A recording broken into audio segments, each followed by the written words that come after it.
it's almost certainly the most neutral piece on the topic I've come across in quite a while.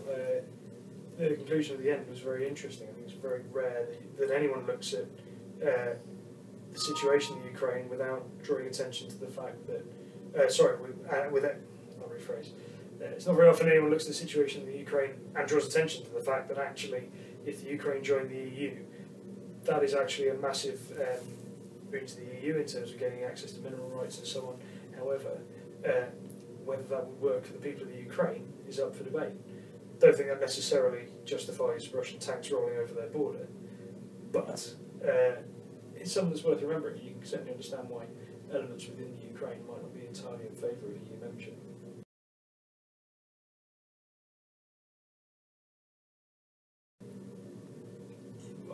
See, I'm torn because to my mind, the flaw with EU democracy is that it's a problem we're encountering in a number of areas. That the internet leads to a fairly superficial understanding of things. We have, if you think about how you research today, whilst this isn't true of everyone, I'm sure there are a number of people out there who, what they do is they go on Google, they Google something, okay, that takes them through to a web page, they then use the find function to find a reference to the word they're looking at, that then gives them a single sentence, and that's their bit of research on that topic, and that's that sentence dealt with, that thing dealt with. I mean, it's an exaggeration perhaps, but it's pretty much what it amounts to. If you then think about that in terms of e-democracy, well, do we want people doing that with the government? Do we want people going, oh, okay, well, I have this particular view on Europe, Google, Europe, right, okay. Oh, good, it brings up this website. Oh, it's all purple and yellow. Let's type in Europe into that as well in the find function. Oh, brilliant, they don't like Europe. Right, they're clearly the party for me. With no real regard for other policies, economic policy, welfare, that kind of thing. In politics, you need an in-depth knowledge of what's being talked about, of what's being discussed. I don't think you necessarily get that through the internet. Take Britain first.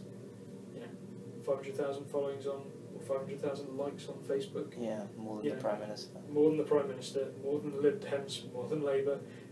And this is because people look at what they put up and go, oh, I like that, because there's a picture of a puppy or something. And so they click like, and so that lends them support. Now, do we want that happening in terms of real politics? I'm not convinced. Okay. The article was good.